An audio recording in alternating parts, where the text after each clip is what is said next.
நிரஞ்சன் பாரதி அவர்களுக்கான கௌரவம் தற்பொழுது வழங்கப்பட்டுக் கொண்டிருக்கின்றது.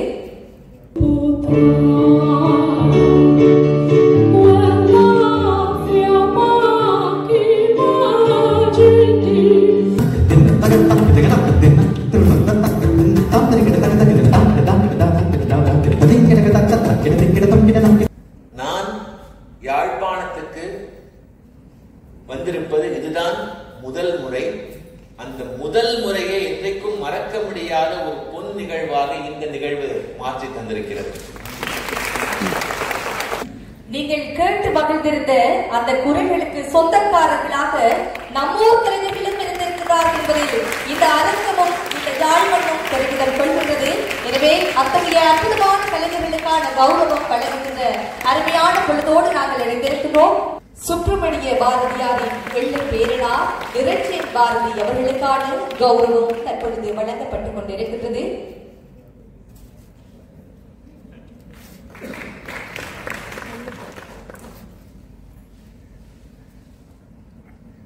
தொடர்ந்து குரலிசை காவியத்தின் பாகம் 2 5வது இருவெட்டு தற்பொழுது வெளியீடு செய்து வைக்கப்படுகின்றது.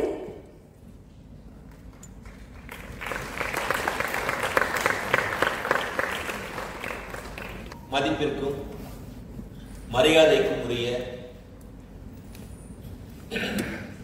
யாழ்ப்பாணம் இந்திய துணை தூதரக உயர் அதிகாரிகளே, அருந்தமிழ் சான்றோர்களே, பேராசிரியர் பெருமக்களே, கவிஞர்களே, கலைஞர்களே, எல்லாவற்றுக்கும் மேலாக இந்த அரங்கம் நிரம்ப அமர்ந்திருக்கும் யாழ்ப்பாணம் என்கின்ற இந்த அற்புதமான புவித்தலத்தில் வாழுகின்ற என்னுடைய இதயத்துக்கு நெருக்கமான அன்பு தமிழ் சொந்தங்கள், உங்கள் அனைவருக்கும் என்னுடைய அன்பான வணக்கம். யாமறிந்த புலவரிலே கம்பனை போல், வள்ளுவன் போல், இளங்கோவை போல் பூமிதனில் யாங்கனுமே பிறந்ததில்லை என்று பாரதி சொன்னார். அது ஏன் என்பதற்கான காரணம் எனக்கு இன்றைக்கு புரிந்தது. இந்தியா, இலங்கை, யாழ்ப்பாணம், உலகத் தமிழர்கள், தமிழ், இவை அனைத்தையும் இந்த ஒரு சிறப்பு நிகழ்ச்சியின் மூலம் நம் வள்ளுவ பேராசான் ஒன்றிணைத்திருக்கிறார். ஒற்றை புள்ளியில் கொண்டு வந்து குவித்திருக்கிறார். திருவள்ளுவ நாயனார் ஒரு தெய்வ புலவர் மட்டுமன்று, ஒரு மகா ஞானி மட்டும் கிடையாது. அவர் ஒரு மாபெரும் அருளாளர். அதனுடைய வெளிப்பாடுதான் குரலிசை காவியம் என்கின்ற இந்த அற்புதமான ஒரு படைப்பு. பொதுவாக ஒரு குடும்பத்தில் ஒருவரோ ஓரிருவரோ திருக்குறளில் தோய்ந்து ஆழங்காற்பட்டு அதில் அறிஞர்களாக இருப்பதை நாம் கேள்விப்பட்டிருக்கிறோம். ஆனால் திருக்குறளுக்காக, திருவள்ளுவருக்காக ஒரு குடும்பமே தன்னை ஒட்டுமொத்தமாக அர்ப்பணித்திருப்பதை இப்பொழுதுதான் பார்க்கிறோம். அன்பு சகோதரர் திரு சதீஷ் அவருடைய துணைவியார் திருமதி ஜான்சி அவர்கள், அவங்களுடைய அற்புதமான 2 திருக்குழந்தைகள் செல்வி அமிர்தவர்ஷினி, லிடியன், இவர்களுடைய இந்த குடும்பம் திருவள்ளுவரை உலகம் முழுக்க கொண்டு செல்வதற்காக பல ஆண்டுகள் எல்லாவற்றையும் மறந்து, பசி தூக்கத்தை இழந்து ஒரு மாபெரும் இசை வேள்வியை செய்திருக்கிறார்கள். அதுதான் இந்த குரலிசை காவியம். யாக வேள்வியை நாம் புராணங்களில் படித்திருக்கலாம். ஆனால் இது ஒரு ராக வேள்வி. இதை தனியாக, குறிப்பாக சொல்ல போனால் இந்த 2 அற்புதமான என்னுடைய சகோதரர் சகோதரி 2 பேரும் மிகச் சிறப்பாக செய்திருக்கிறார்கள். இந்த திருப்பணி, இது வெறும் பணி என்று சொல்லக்கூடாது. இது ஒரு மாபெரும் திருப்பணி, ஒரு தமிழ் திருப்பணி, ஒரு மாபெரும் கடல்.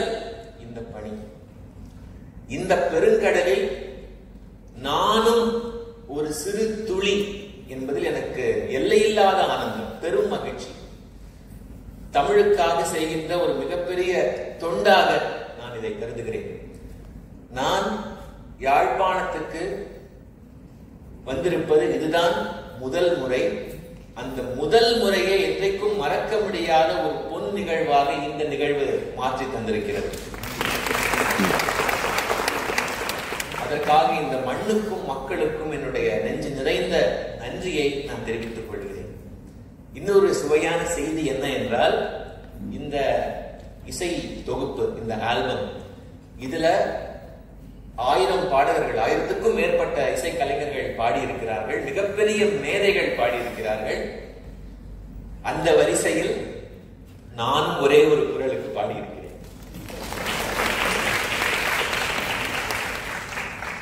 மிக பெருந்தன்மையோடு திரு சதீஷ் அவர்கள் நானும் பாடுவதற்கு ஒப்புக்கொண்டார். அதுவே ஒரு சுவைதான். ஏனென்றால் வீட்டில் சும்மா அப்படியே முணுமுணுப்பது, பாடுவது என்பது வேறு. ஒரு ரெக்கார்டிங், ஒரு இசை கூடம், அதில் அந்த சூழலில் ஸ்ருதி லயம் எல்லாம் பொருந்தி பாடுவது என்பது வேறு. எப்படியோ அதை போராடி வள்ளுவருடைய திருவருளால் ஒரு 3/4 மணி நேரத்தில் நான் பாடிவிட்டேன். எனக்கு ரொம்ப பொறுமையாக செல்வி அமிர்தவர்ஷினி சொல்லிக் கொடுத்தார்கள். அது என்ன குரல் அப்படின்னா, அந்த குரலை கேட்டால் இன்னுமே உங்களுக்கு சுவாரஸ்யம் கூடும். இன்னா செய்தாக்கும் இனியவே செய்யாக்கால் என்ன பயத்ததோ சால்வு. இதான் அந்த குரல். அவங்க எனக்கு சொல்லிக் கொடுத்தாங்க, ரொம்ப கஷ்டப்பட்டு சொல்லிக் கொடுத்தாங்க. ரொம்ப சிரமப்படுத்திட்டேன் இந்த பொண்ணை.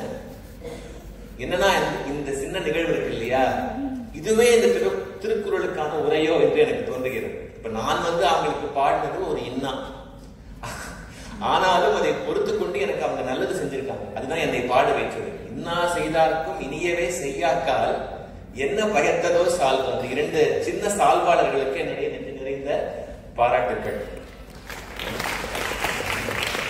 ரொம்ப நெகிழ்ச்சியான ஒரு தருணம் இது. முக்கியமாக இந்த ஒரு அற்புதமான நிகழ்ச்சி, அதுவும் எந்த ஒரு இடத்தில் நடக்கிறது, திருவள்ளுவர் பேராசான் பண்பாட்டு மன்றத்தில் நடப்பது ஒரு மாபெரும் புண்ணியம். இந்த நிகழ்ச்சியில் ஒவ்வொரு நடப்பும் எல்லாம் வல்ல திருவள்ளுவரின் திருவுளம் என்பதில் எனக்கு எந்த ஐயப்பாடும் இல்லை. அதையும் தாண்டி இந்த அற்புதமான நிகழ்ச்சிக்கு ஒழுங்கமைப்பு செய்திருக்கக்கூடிய இந்திய துணை தூதரகத்துக்கு, அந்த அதிகாரிகளுக்கு, உயர் அதிகாரிகளுக்கு இதயபூர்வமான வணக்கங்களை நான் தெரிவித்துக் கொள்கிறேன். நீண்ட நேரம் எடுத்துக்கொள்ள விரும்பவில்லை. இந்த சமயத்தில் இந்த ஒரு திருப்பணியை பற்றி ஒரு சிறு கவிதையை இந்த அரங்கத்தில் வாசிக்கலாம் என்று ஆசைப்படுகிறேன், உங்களுடைய அனுமதியோடு. மயிலையிலே பிறந்து யாழ்ப்பாணத்திலே எழுந்தருளி. மயிலை மயிலாப்பூர் சென்னையில் இருக்கிறது. வள்ளுவர் கோவில் ஒன்று அங்கே உண்டு. வள்ளுவர் அங்கே அவதரித்ததாக ஒரு நம்பிக்கை, ஒரு லெஜண்ட் உண்டு. மயிலையிலே பிறந்து யாழ்ப்பாணத்திலே எழுந்தருளி உலகெல்லாம் அருள்பாலிக்கும் ஐயனே, ஈரடியால் உலகளந்த துய்யனே, உன் எழுத்தும் தெய்வம் எழுதுகோலும் தெய்வம். வாழ்க்கை சிறக்க நீ அளித்த சீர் வரிசை 7.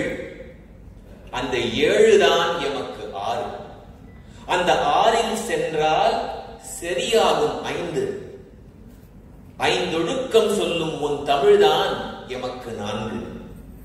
அந்த 4இல் நீ வைத்தது அறம் பொருள் இன்பம் என்னும் 3. அந்த 3ஐ படித்தால் சிறக்கும் இம்மை மறுமை என்னும் 2. இவையெல்லாம் கொண்ட வள்ளுவம் எங்கள் ஒரே சொத்து.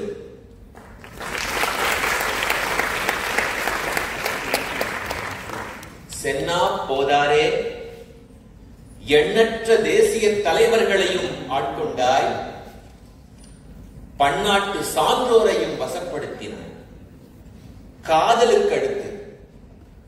காதலுக்கடுத்து உன் தமிழுக்குத்தான் எல்லை மீறினாலும் தவறில்லை என்னும் சட்டம் உண்டு போலும். தெய்வப்புலவனே, நீ தமிழ்நாட்டு பேருந்திலும் ஏறிக்கொள்கிறாய். பிரான்ஸ் நாட்டு ரயிலிலும் பயணம் செய்கிறாய். பறவைகளுக்கு அடுத்து உன் அறத்துக்குத்தான் வீசா இன்றி பன்னாடு செல்லும் சிறகுகள் உண்டு போலும். பறவைகளுக்கு அடுத்து உன் அறத்துக்குத்தான் இசை ஒப்பம். வீசா இன்றி பன்னாடு செல்லும் சிறகுகள் உண்டு போலும். நீ எழுதிய குறட்பாக்களில் தமிழ் என்ற சொல்லே இல்லை. நீ எழுதிய குறட்பாக்களில் தமிழ் என்ற சொல்லே இல்லை. ஆயின் உன் சொல் இன்றி தமிழர் என்ற இனமே இல்லை. உன்னை வணங்கி இந்த அவையேறி நிற்கின்றேன், ஆன்ற அவையை பணிந்து என்ற கவிதையை தருகின்றேன். இப்பொழுது அறிமுக கவிதை குறளிசை காவியம் பற்றி. வயிறுக்கு ஊதியம் உண்டு, உயிருக்கு ஊதியம் உண்டா? உண்டென்று சொன்னார் நம் வள்ளுவர், பொய்யாத மொழி பேசும் தெள்ளியர். ஊதியம் என்னென்று கேட்டேன், அவர் பதிலை உள்ளிருந்து வேட்டேன். ஈதலும் இசைப்பட வாழ்தலும் உயிருக்கு ஊதியம் என்றார் வள்ளுவனார். ஈதலும் இசைப்பட வாழ்தலும் உயிருக்கு ஊதியம் என்றார் வள்ளுவனார். எனினும் அதை மாற்றி பொருள் கொண்டார் லிடியனார். எனினும் அதை மாற்றி பொருள் கொண்டார் லிடியனார். முதலில் குறளுக்கு இசையமைத்து அதை குறளிசை காவியம் என்றுரைத்து பின்னரே உலகிற்கு அதை ஈந்தார். அப்படிதான் மாற்றி பொருள் கொண்டு விட்டார். முதலில் குறளுக்கு இசையமைத்து அதை குறளிசை காவியம் என்றுரைத்து பின்னரே உலகிற்கு அதை ஈந்தார். வள்ளுவன் தன்னை உலகினுக்கே தந்த பாரதியின் தூதராய் பரிமளித்தார். வள்ளுவன் தன்னை உலகினுக்கே தந்த பாரதியின் தூதராய் பரிமளித்தார். முதலில் குறளை இசைத்தல், பிறகு உலகிற்கு அதை ஈதல் என லிடியன் புரிந்து கொண்டாலும் எந்த பாதகமும் இல்லை. தமிழ் உலகிற்கு அவர் திருப்பணி அன்றி வேறெந்த சாதகமும் இல்லை. இந்த குறளிசை காவியத்தில் ஒரு விந்தை செய்தார் நெடியன். புதிதாய் சிந்தை செய்யும் நெடியன். முப்பாலுக்கு மெட்டுகள் அமைக்க அமிர்தம் தன்னை அவர் பணித்தார். முப்பாலுக்கு மெட்டுகள் அமைக்க அமிர்தம் தன்னை அவர் பணித்தார். பாலும் அமிர்தமும் சேர்ந்ததன் பயனாய் பாக்கள் தேனாய் இனித்தது காண். பாலும் அமிர்தமும் சேர்ந்ததன் பயனாய் பாக்கள் தேனாய் இனித்தது காண். பாக்கள் தோறும் செந்தமிழ் வாசம் மணந்தது காண்.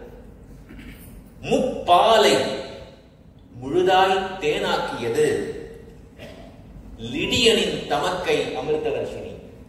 முப்பாலை முழுதும் தேனாக்கியது லிடியனின் தமக்கை அமிர்தவர்ஷினி. மொழியையும் இசையையும் கண்ணெனக் கொண்டு தரணியை பார்க்கும் தகைசால் தர்ஷினி. ஈன்ற பொழுதின் பெரிதுவக்கும் என்ற குறளுக்கும் மகன் தந்தை காற்றும் உதவி என்னும் குறளுக்கும் பற்பல உரைகள் உண்டு. ஈன்ற பொழுதின் பெரிதுவக்கும் என்ற குறளுக்கும் மகன் தந்தை காற்றும் உதவி என்னும் குறளுக்கும் பற்பல உரைகள் உண்டு. இக்குறட்பாக்களுக்கு வர்ஷினி லிடியன் தவிர சிறந்த உதாரணங்கள் வேறு எவர் உண்டு? இக்குறட்பாக்களுக்கு வர்ஷினி லிடியன் தவிர சிறந்த உதாரணங்கள் வேறு எவர் உண்டு? வர்ஷினி லிடியன் திருமிகு சதீஷ் ஜான்சி தம்பதியின் மக்கள் பேரு. வர்ஷினி லிடியன் திருமிகு சதீஷ் ஜான்சி தம்பதியின் மக்கள் பேரு. அவ்விருவரை காட்டிலும் அவர்களுக்கு வேணுமோ மக்கள் பேரு? அவ்விருவரை காட்டிலும் அவர்களுக்கு வேணுமோ மக்கள் பேரு? இவர்களின் கைவண்ணத்தில் மலர்ந்திருக்கிறது 1330 குறள்களுக்கு 200 வகை இசைகள். 200 வகை இசைகள். இவர்கள் உலக இசைத்தேரில் வள்ளுவரை ஏற்றியதால் தித்தித்து திளைக்கின்றன திசைகள். இனி இசைத்தட்டில் நீங்கள் குறளும் உண்ணலாம், பொருளும் உண்ணலாம். இனி இசைத்தட்டில் நீங்கள் குரலும் உண்ணலாம், பொருளும் உண்ணலாம். குரலுக்கு தமிழில் எளிய உரை தந்திருக்கிறார் சக்திவாசன் என்னும் சால்வாளர், மன்மதை போற்றும் மாண்பாளர். தமிழுரையை ஆங்கிலத்தில் தந்திருக்கிறார் விஸ்வாஸ் கைட்டோண்டே என்னும் வித்தகர், இருமொழி புலமை கமழும் நற்றவர். வர்ஷினி உரைக்கும் இசையமைத்திருப்பதால் இனி உலகம் சுகமாய் அறம் செய்யும். இனி உலகம் சுகமாய் அறம் செய்யும். அறத்தினுக்கு அகங்களை பணித்திடும் வேலையை கொஞ்சமும் தொய்வின்றி 7 ஸ்வரம் செய்யும். கொஞ்சமும் தொய்வின்றி 7 ஸ்வரம் செய்யும். குரலிசை காவியத்தில் பாடியவர்கள் 1000. இந்த பெரும்பணி முழுதும் ஒரு தெய்வ காரியம். இந்த பெரும்பணி முழுதும் ஒரு தெய்வ காரியம். உலகம் குரலிசை காவியத்தை 20 10 கனவு என்றுரைக்கும், ஈராண்டு உழைப்பு என்று எழுதும். குரலிசை காவியம். ஆனால் குரலிசை காவியம் நாங்கள் வாழ்வாங்கு வாழ்ந்ததற்கான சான்று என்பர் வர்ஷினியும் லிடியும். ஊதியம் என்றால் பணம். இந்த செயற்கை நுண்ணறிவு காலத்திலே ஊதியம் என்றால் பணம். இந்த செயற்கை நுண்ணறிவு காலத்திலே ஊதியம் என்றால் பயன். அந்த இயற்கை நுண்ணறிவன் காலத்திலே வர்ஷினியும் லிடியனும் பொருட்பாலுக்கு இசையமைத்திருக்கலாம். வர்ஷினியும் லிடியனும் பொருட்பாலுக்கு இசையமைத்திருக்கலாம். ஆனால் அவர்கள் பொருளின் பால் செல்லவில்லை. பொருட்பாலுக்கு அவர்கள் இசையமைத்திருக்கலாம், ஆனால் பொருளின் பால் அவர்கள் செல்லவில்லை. பிறவி பயனை அடைந்ததால் அவர்களுக்கு வேறெந்த செல்வமும் தேவையில்லை. பிறவி பயனை அடைந்ததால் அவர்களுக்கு வேறெந்த செல்வமும் தேவையில்லை. ஈதலினால் மட்டுமே புகழ் வரும் என்றார் திருவள்ளுவர். தமிழ் காதலினால் அதை மெய்ப்பித்திருக்கிறார் சதீஷ். ஈதலினால் மட்டுமே புகழ் வரும் என்றார் திருவள்ளுவர். தமிழ் காதலினால் அதை மெய்ப்பித்திருக்கிறார் சதீஷ். தோன்று புகழொடு தோன்றுக என்ற குறள் உங்களுக்கு புரியவில்லையா? பரவாயில்லை. தோன்று புகழொடு தோன்றுக என்ற குறள் உங்களுக்கு புரியவில்லையா? பரவாயில்லை. சதீஷ் ஜான்சி குடும்பத்தை பாருங்கள். இந்த குறளுக்கு உங்களுக்கு உரையே தேவையில்லை. சதீஷ் ஜான்சி குடும்பத்தை பாருங்கள். இந்த குறளுக்கு வேறெந்த உரையுமே உங்களுக்கு தேவையில்லை. குறளிசை காவியம் சதீஷ் குடும்பத்தாருக்கு தந்திருப்பது ஒன்றா புகழ், எஞ்ஞான்றும் ஒன்றா புகழ். வசையில்லா இசை தந்ததால் வர்ஷினியும் லிடியனும் தொட்டிருக்கின்றனர் உச்சம், விட்டிருக்கின்றனர் நல் எச்சம் லெகசி. வசையில்லா இசை தந்ததால் வர்ஷினியும் லிடியனும் தொட்டிருக்கின்றனர் உச்சம், விட்டிருக்கின்றனர் நல் எச்சம். இந்த இசை பிறவிகளால் கம்பராமாயண கச்சேரி போல் வையமெங்கும் குரலிசை கச்சேரிகள் நடக்கட்டும். இந்த இசை பிறவிகளால் வையமெங்கும் குரலிசை கச்சேரிகள் நடக்கட்டும். பாட்டுப்பாலம் ஏறி வள்ளுவர் நாடு விட்டு நாடு கடக்கட்டும். பாட்டுப்பாலம் ஏறி வள்ளுவர் நாடு விட்டு நாடு கடக்கட்டும். தமிழகத்தீரே வையகத்தீரே குரலிசை காவியத்தில் ஆழுங்கள், குரல் காட்டும் நெறிப்படி வாழுங்கள். நன்றி. நீங்கள் கேட்டு மகிழ்ந்திருந்த அந்த குரல்களுக்கு சொந்தக்காரர்களாக நம்மூர் கலைஞர்களும் இருந்திருக்கிறார் என்பதில் இந்த அரங்கமும் இந்த யாழ்மனும் பெருமிதம் கொள்கின்றது. எனவே அத்தகைய அற்புதமான கலைஞர்களுக்கான கௌரவம் வழங்குகின்ற அருமையான பொழுதோடு நாங்கள் இணைந்திருக்கிறோம்.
துணை தூதர்களுடன் இணைந்து இந்தியாவின் புகழ்பெற்ற இசை கலைஞர்களான லெனியன் நாதஸ்வரம் மற்றும் செல்வி அமிர்தவர்ஷினி ஆகியோர் இணைந்து வெளியீடு செய்துகின்ற குரலிசை காவியத்தினுடைய இசை நாடங்களாக நம்மோர் கலைஞர்களும் இணைந்திருந்தார்கள்.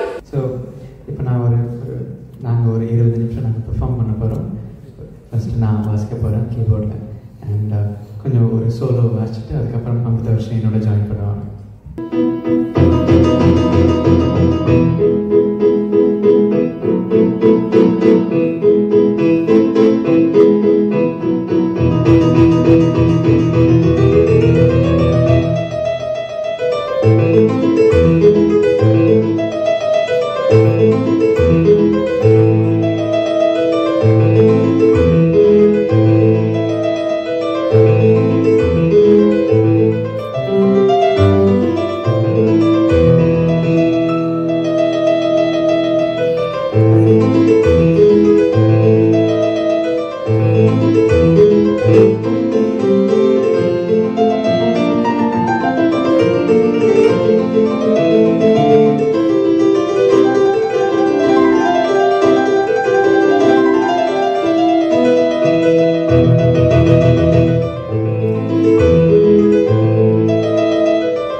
ஓப்ரா சாங் பாட போகிறாங்க and it's an Italian song.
நானும் கீபோர்டு மேலே வாசிட்டு நாங்கள் 2 பேரும் பாடுவோம்.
பெரியவரை பெரும் பெருமையை ஏடி செய்யாமல் இருப்பதே தலை சிறந்த குணமாகும்.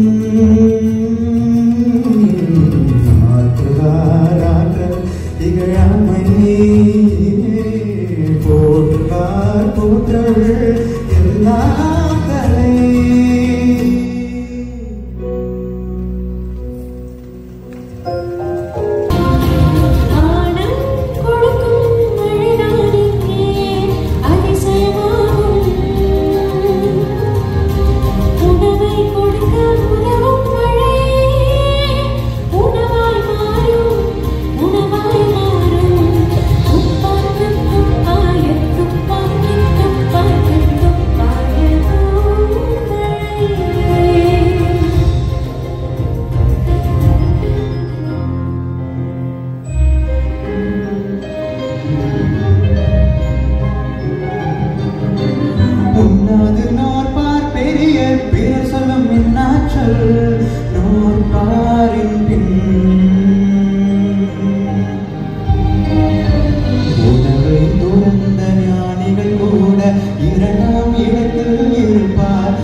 தெய்வத்தான் ஆகாதெனினும் முயற்சி